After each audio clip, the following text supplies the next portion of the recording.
7 अक्टूबर की रात जब हमास ने पूरी दुनिया को चौंकाते हुए इजराइल पर अब तक का सबसे बड़ा हमला बोला, तो इजरायली एयरफोर्स के विमान भी हमास के ठिकानों पर टूट पड़े। मगर इससे भी ज्यादा चौंकाने वाली बात तो ये रही कि ये सब तब हुआ जब इजरायली सेना की गिनती दुनिया की सबसे ताकतवर सेनाओं में होती है।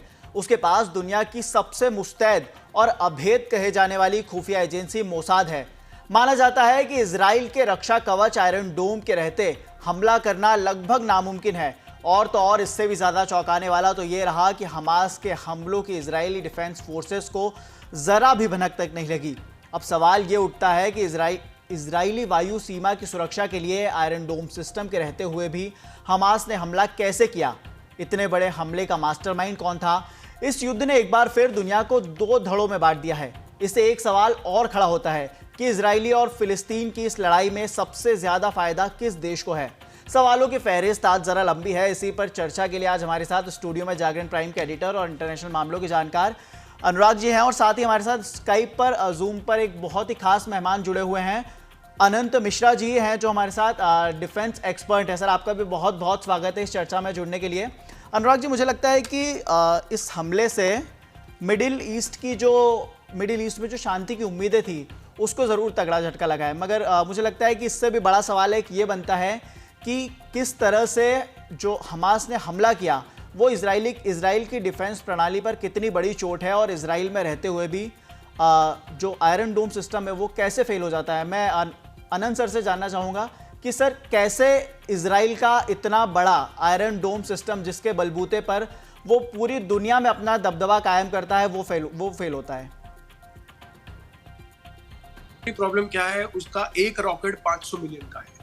तो आप हर एक इकोसिस्टम के अंदर मारक क्षमता से लेकर डिफेंसिव कैपेबिलिटी की अगर हम उसकी मंथन करें, आप उसको हर जगह डिप्लॉय नहीं कर सकते।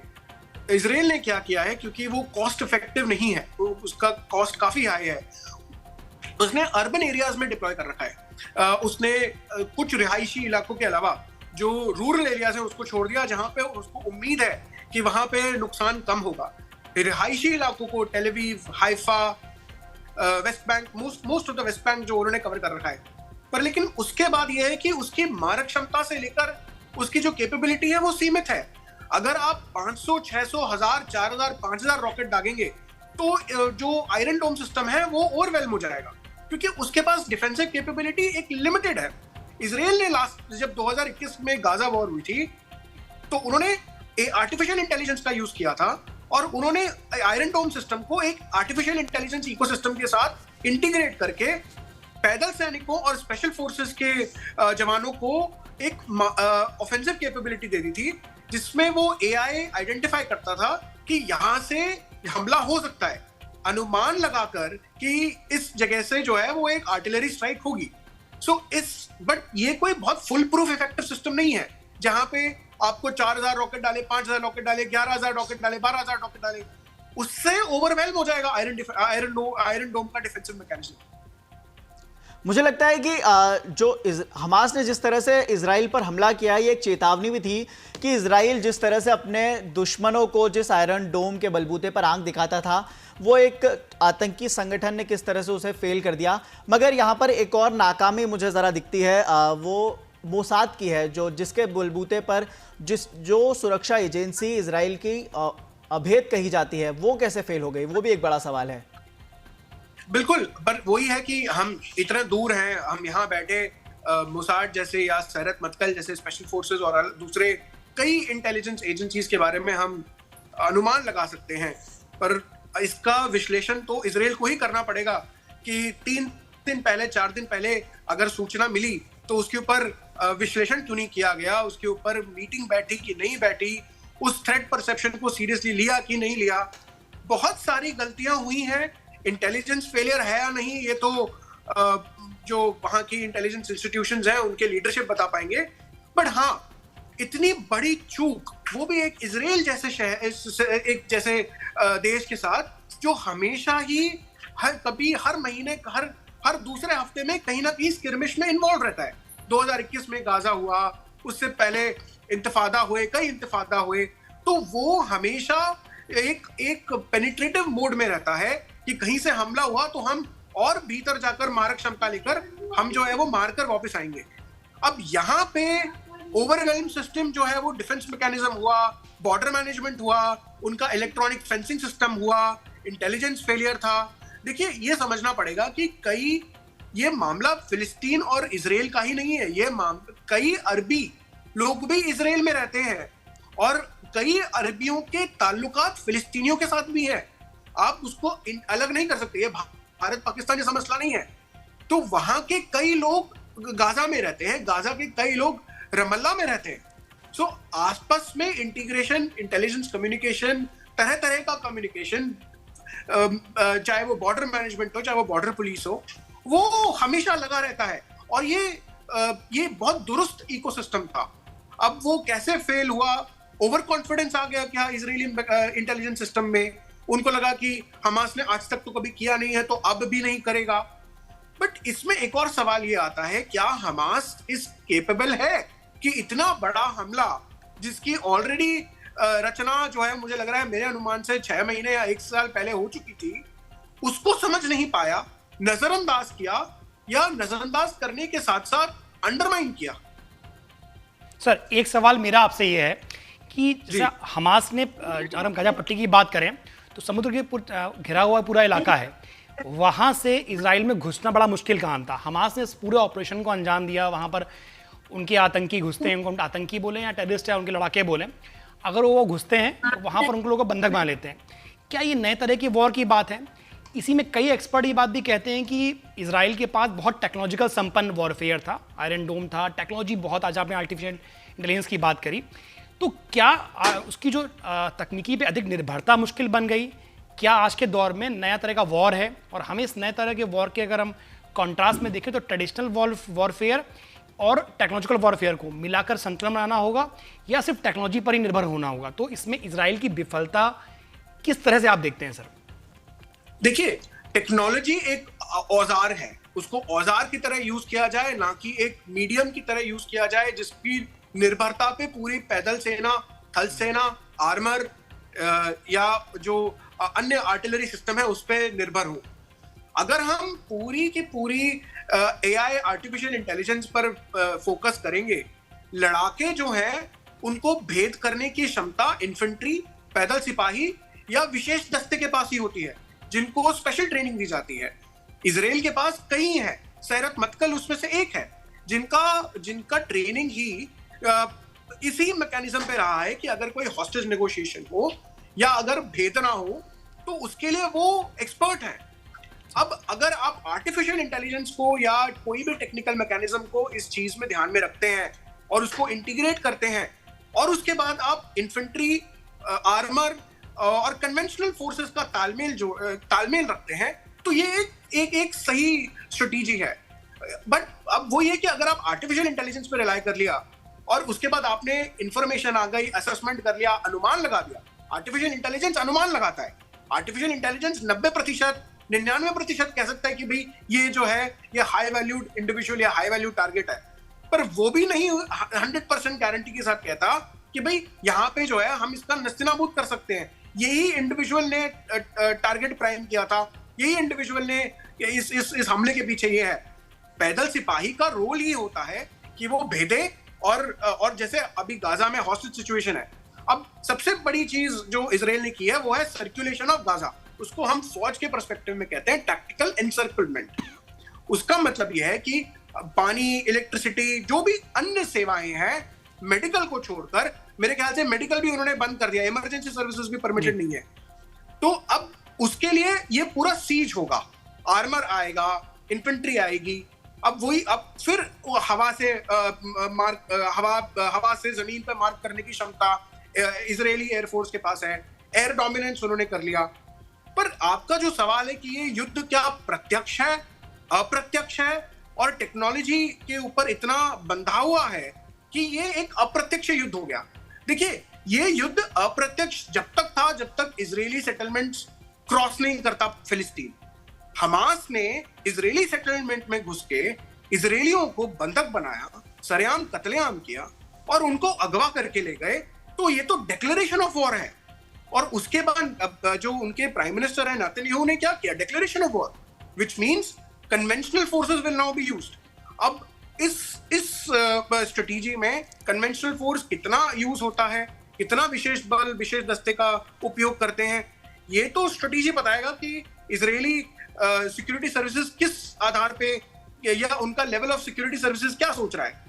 पर अभी जितना मैं अनुमान लगा पा रहा हूँ, गाजा पट्टी का जो एनसर्कलमेंट है ये तो फुल सीज है, जिसमें आर्मर रोल करेगा, इन्फेंट्री सपोर्ट करेगा, और हाँ इंटेलिजेंस मैकेनिज्म तो दुरुस्त जरूर है, पर लेकिन अब क्या है ना कि इंटेलिजेंस मैकेनिज्म हमेशा प्रीएम्प्टिव मैकेनिज्म के तौर पे यूज किया जाता है।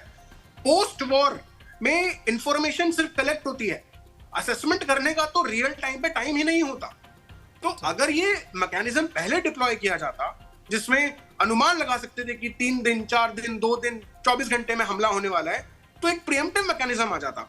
बट मुझे ये लगता है कि हाँ जी, एक सवाल मेरा आपकी इसी बात पर था। आपने कहा कि जैसे मोहम्मद डैफ की हम बात करते हैं, जो इसका मास्टरमाइंड माना जा रहा है, उसकी रिकॉर्डिंग्स बहुत पहले से वहाँ पे तैर रही थी। ये बोला जा रहा है कि पूरे उस हल्के में रिपोर्टिंग्स थी। मोहम्मद डैफ ने ये बात कही भी थी अपने लोगों को, लड़ाकों को ये उत्साहित करने के लिए कि पूरा देश गुस्से में है, हमको अपने हक की बात करनी है और हमको अब हमला करना है। तो जो अमन जी ने सवाल किया था कि क्या मोसाद जैसी एजेंसी इन सारी बातों को डिकोड करने में विफल रही, या इन बातों को उसने अति आत्मविश्वास से, उससे ज़्यादा कॉन्फिडेंस की वजह से हल्के में लिया कि मोहम्मद डैफ लगातार ऐसी बातें करता रहा है, तो इस हमले की वजह इजराइल का कहीं विश्वास अधिक होना खुद पर या अपने पर ये होना, ये तो नहीं रहा? ये 2 चीजें हैं इसके अंदर। एक तो हमास को अंडरमाइन करना, दूसरा अपनी इंटेलिजेंस इंस्टीट्यूशन पे जरूरत से ज्यादा भरोसा।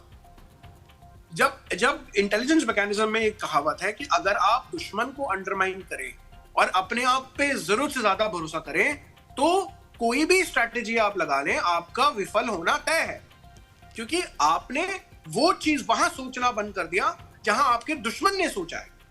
अब इंटेलिजेंस इंस्टीट्यूशन में अब मोसाद ने क्या किया, या मोसाद का हो सकता है क्योंकि वो यूज्ड टू है, जिस इंडिविजुअल का आपने नाम लिया उसके वीडियोस कई हैं, वो हर दूसरे तीसरे दिन, हर जुम्मे की नमाज के बाद फ्राइडे को जो एक अजान के साथ आता था, जिन्होंने एड्रेस किया, पूरे फिलिस्तीनियों को एड्रेस किया।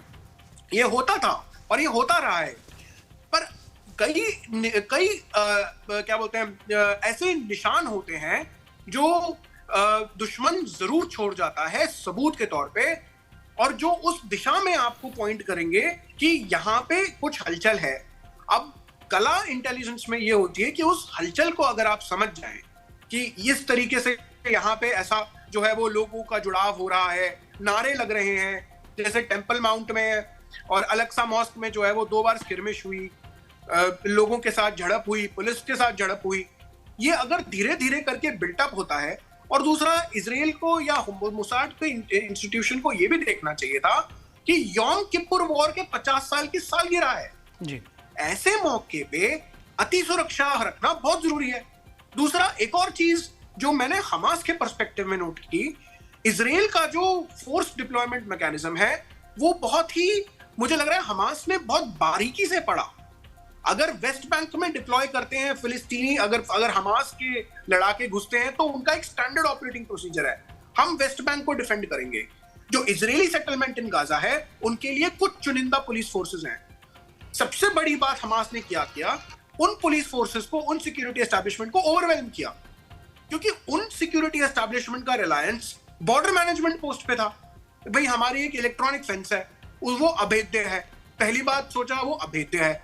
टेक्नोलॉजी चाहे कितनी भी एडवांस हो जाए, चाहे आप एआई कितना भी लगा ले, अभेद्य कोई चीज नहीं होती। बंकर बस्टर्स जब वियतनाम में यूज किए थे, तो वियतनामी जो नॉर्थ वियतनाम के सैनिक थे, उनको लगा था कि बंकर भी अभेद्य हैं। अमेरिका ने बंकर बस्टर यूज करना शुरू कर दिया।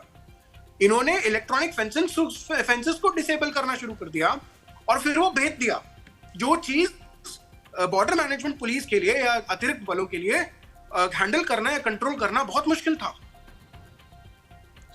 सर, इन सब के बीच में, ये युद्ध के पूरे घटनाक्रम के बीच में एक और बड़ी इंटरेस्टिंग चीज़ देखने को मिली कि हालांकि ये हमेशा से देखा गया है कि इजराइल और अमेरिका ये दोनों बड़े पुराने दोस्त हैं। इस बीच अमेरिका ने अपनी पुरानी दोस्ती का वादा निभाते हुए इजराइल के पास एक बड़ा सा विमान जिसमें बहुत सारे घातक हथियार थे वो भेजा, खबरें यहां तक आई कि B-52 बॉम्बर भी अमेरिका ने भेजा है। हालांकि इस बात के दावे में पुष्टि कितनी है ये शायद आप ज़्यादा बेहतर समझा पाएं।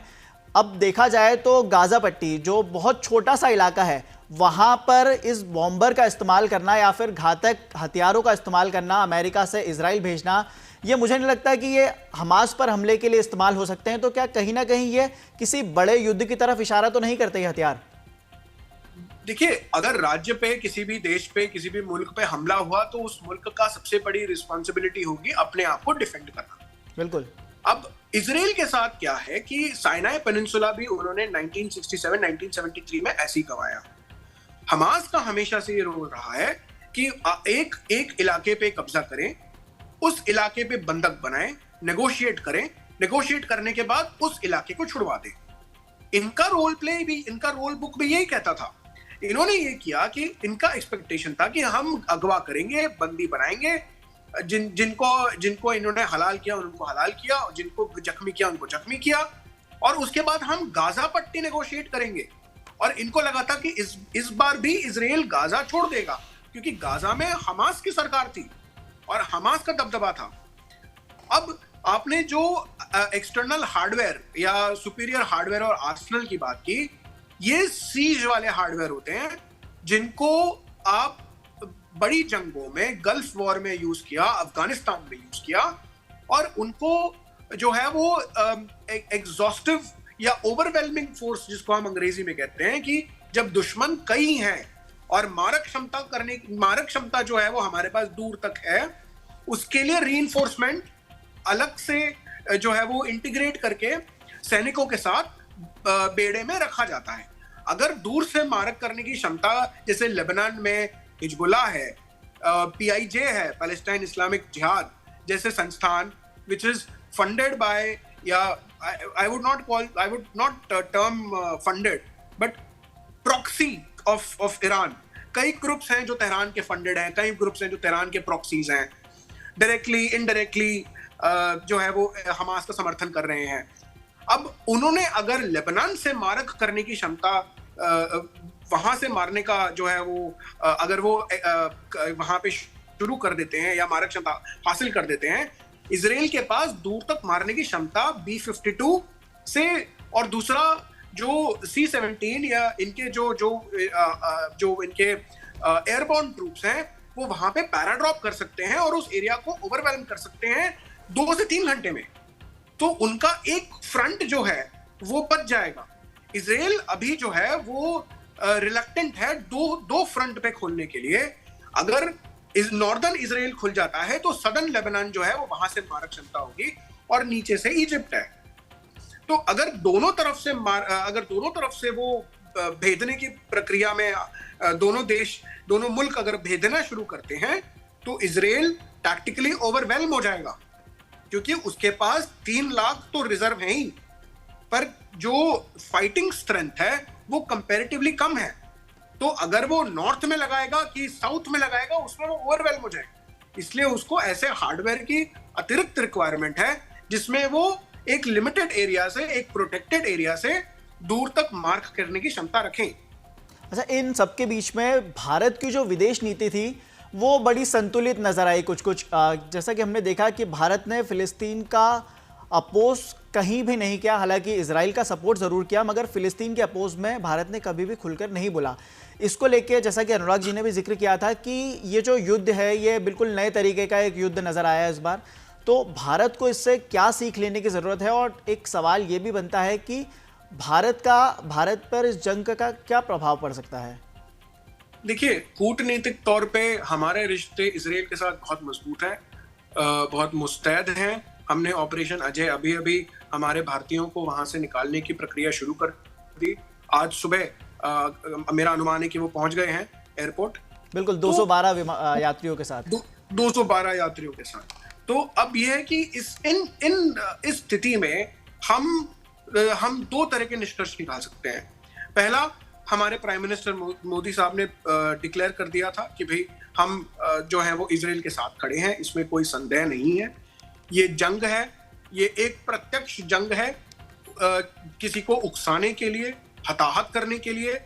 और दूसरा पक्ष है कि आपने मुझसे पूछा, हम इससे क्या सीखें? Over Reliance of UAVs, over Reliance of artificial intelligence, जब तक हम उसको अपने इन्फेंट्री, इतने अपने आर्मर, हम इन मैकेनिज्म्स में अगर हम इंटीग्रेट नहीं करें और हम सिर्फ एक इंटेलिजेंस कलेक्शन के नाम पे या इंटेलिजेंस कलेक्शन के तौर पे उसको एक मीडियम रखें और ओवर रिलायंस ना करें। मैंने कई स्कॉलर्स जो हैं वो खुश हो जाते हैं आर्टिफिशियल इंटेलिजेंस के नाम पे।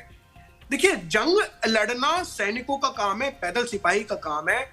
जब क्लोज क्वार्टर बैटल होती है, जब डोर टू डोर बैटल होता है, उसमें एआई नहीं आता, उसमें वो पैदल सिपाही आता है। एआई क्या करता है, ये अनुमान लगाता है कि उस पैदल सिपाही को उस घर के अंदर अनुमान से कितने लोग हैं, कोई बच्चे तो नहीं है, हताहत तो नहीं हुआ। ये इंटीग्रेट करने का काम करता है। ये एडिशनल सपोर्ट है, रिलायंस नहीं है। आप इसके ऊपर 100% भरोसा नहीं कर सकते। आप एल्गोरिथम बना सकते हैं, कोई फुल प्रूफ एल्गोरिथम नहीं है, उसमें भी लोग भेजते हैं। अगर हम अपनी कन्वेंशनल पावर, ट्रेडिशनल पावर को मजबूत रखें, नियमित रूप से ट्रेनिंग करें और दुश्मन को सिर्फ इसलिए कि वो 10-15 साल से 20 साल से उसने ऐसी कोई हरकत नहीं की जो वो नहीं कर सकता, इसलिए तो इसराइल को 26 ये जो इंसिडेंट हुआ उसको इसराइल का 26/11 कहते हैं। सर, एक सवाल मेरा इसी से जुड़ा हुआ है जो अमन जी ने उसी आगे बढ़ाते हुए, 2022 की एक घटना थी अल-कस्साम, जो अभी हमास का एक इंटेलिजेंस ग्रुप है, उस ग्रुप ने भारत में क्रिप्टो करेंसी का एक बहुत बड़ा स्कैम किया था। उस स्कैम के तहत यह हुआ था कि पश्चिम बिहार में एक कारोबारी के घर पे, कारोबारी के पास एक मैसेज आया था। उस मैसेज के थ्रू से क्रिप्टो करेंसी और एथोरियम खरीदने पर उसका स्कैम हो गया था। दिल्ली डीसीपी ने इसके मामले की जांच करी थी तो सामने आया था कि हमास है। मोसाद ने भी इस मामले की जो खबर थी भारतीय सरकार को दी थी इस बात की खबर कि ऐसा हो रहा है। तो दो सवाल कि जैसे आपने आर्टिफिशियल इंटेलिजेंस की बात करी, उसी संदर्भ में जो साइबर के जो क्राइम हैं, जैसे इजराइल ने कुछ समय पहले अपने साइबर विंग को बड़ा स्ट्रॉन्ग किया, भारत पिछले कुछ समय से लगातार शिकार रहा है इस चीज़ों का। तो भारत के लिए इन हमलों में सबक क्या है, टेक्नोलॉजी को किस तरह से हैंडल किया जाए, पहला सवाल। साइबर हमले जो कि बहुत बड़े हो रहे, क्रिप्टो करेंसी की बात होना हो गई, एथोरियम की बात हो गई, इनको कैसे हैंडल किया जाए, आपको क्या लगता है? और कितने खतरनाक, जो आपने कहा कि युद्ध तो सिपाही लड़ते हैं, पर आज के दौर में मिस इन्फॉर्मेशन वॉर की बात आ गई, 5G वॉर की बात आ गई, और तीसरा हमारे साइबर वॉर की बात आ गई। ये बड़े अहम अंग है किसी को तोड़ने के लिए, क्योंकि इजराइल के वॉर में भी ये हुआ कि उनके सिस्टम को, आपने जो लिखा भी कि सिस्टम को तोड़ दिया गया, उनके जो पूरा सिस्टम था, टेक्नोलॉजिकल सिस्टम, उसको उन्होंने इतना बेवकूफ़ बना दिया टेक्नोलॉजिकल सिस्टम को कि उसको भेद गए। आपकी इस बारे में राय कि कैसे करना चाहिए दुनिया को इससे बचने के लिए और भारत को भी? बिल्कुल, देखिए, फाइनेंशियल रेगुलेशन बहुत जरूरी है। तो हमारे फाइनेंशियल रेगुलेशन सिस्टम ऐसे हो कि आप एक चीज को समझिए, क्रिप्टो करेंसी कंट्रोल्ड नहीं है। आप चाहे कहीं भी किसी भी मुल्क में बैठे हो, आप इजीली जो है वो क्रिप्टो करेंसी का यूज कर सकते हैं। क्रिप्टो करेंसी बहुत ये सामान्य ई कॉमर्स की शॉपिंग के लिए नहीं यूज की जाती, ये ब्लैक मनी के लिए यूज की जाती है, ये असला बारूद खरीदने के लिए यूज की जाती है, ट्रैफिकिंग के लिए भी यूज की जाती है, ड्रग तस्करी और अन्य तस्करी में इसका यूज होता है। अब ये कहने के बावजूद फाइनेंशियल ट्रांजैक्शंस और फाइनेंशियल इंस्टीट्यूशंस जो हमारे FIUs हैं, फाइनेंशियल इन्वेस्टमेंट इंस्टीट्यूशंस, FIIs, तो ये सारी एक निगरानी रखना बहुत जरूरी है। और मैं आपको बता दूं, कोई भी निगरानी आपसे कितना भी रखे वो फुल प्रूफ नहीं होता, पर इन रेगुलेशन का हर बार अपडेट होना चाहिए। सारी जितनी भी एजेंसीज हैं उनको अपने फाइनेंशियल इंस्टीट्यूशन का एक डेटाबेस बनाना चाहिए आपस में। अब जैसे आपने दिल्ली पुलिस का नाम लिया, हालांकि it is an open investigation and it will be incorrect for me to comment on this, but even then Delhi police and any other police institution जितने भी हैं, उनके पास एक जॉइंट कम्युनिकेशन चैनल होना चाहिए, जिसमें ऐसा कोई अगर मसला आता है जो दूसरे मुल्क में जो हताहत कर रहे आतंकवादी हैं उनसे जुड़ा हुआ हो, तो आपस में जो ताल्लुकात हैं वो बेहतर होंगे जब दोनों इंस्टीट्यूशंस या दोनों इंस्टीट्यूशंस की एजेंसीज मिल बैठ के कलेक्टिवली कम्युनिकेशन करेंगी, मिल बैठ के सॉल्व करेंगी और आपस में एक्सचेंज ऑफ इंफॉर्मेशन करेंगी। देखिए, क्रिप्टो करेंसी के साथ क्या है, अवेयरनेस इज दी ओनली की। अगर हमारे पास कोई ऐसा कोई मामला आता है जिसमें दूसरे मुल्क के साथ जो है वो हताहत होने के गुंजाइश है और हमारे पास एविडेंस है, and we have in this scenario also, हमने शेयर किया है इजराइल को साथ इंफॉर्मेशन। अब ये पहली दफा हुआ, दूसरी दफा हुआ, ये चलता आ रहा है, इसका रेगुलेशन होना चाहिए। जैसे महीने में, 2 महीने में, 6 महीने में एक इंस्टीट्यूशनलाइजेशन होना चाहिए, जिसमें ऐसी इंस्टीट्यूशंस बैठ के आपस में एक्सचेंज करें इंफॉर्मेशन। और ऐसा नहीं है कि एक जगह हो रहा है तो बी जगह नहीं होगा। ये एक इंटरनेशनल मुद्दा है जिसमें ये हर मुल्क को इम्पैक्ट करता है। एंड हम बहुत रिस्पॉन्सिबल है। United Nations office of drugs and crime के साथ हम जो उसमें हमारे रिप्रेजेंटेटिव्स हैं, हम अपना जो है वो तस्करी का जितना भी जानकारी है, जितने भी केसेस हैं, वो हम जो है बिल्कुल शेयर करते हैं। बट ऐसी शेयरिंग ऑफ इंफॉर्मेशन, उसके बाद नॉलेज, जो बिजनेस एंटिटीज हैं, बड़े एंटिटीज हैं, प्राइवेट बैंक्स हैं, पब्लिक बैंक्स हैं, आरबीआई है, इन सबको अवेयरनेस क्रिएट करना चाहिए। हम डिजिटल इंडिया की अवेयरनेस क्रिएट कर रहे हैं, पर लेकिन ये जो फाइनेंशियल इंस्टीट्यूशनल फ्रॉड जो होता है या जो फाइनेंशियल क्राइम होता है, इसका अवेयरनेस हम big enterprises, e commerce institutions में नहीं करते। ये बहुत जरूरी है, क्योंकि आप स्टेक होल्डर सिर्फ एक इंटेलिजेंस या एक सिक्योरिटी एस्टैब्लिशमेंट नहीं है, ये कलेक्टिव मैकेनिज्म है जिसमें सिविल सोसाइटी ऑर्गेनाइजेशंस भी आती हैं, बिजनेस लेंडर्स भी आते हैं, प्राइवेट एंटरप्राइजेस भी आते हैं। इन सबका मिला जुला रोल होता है।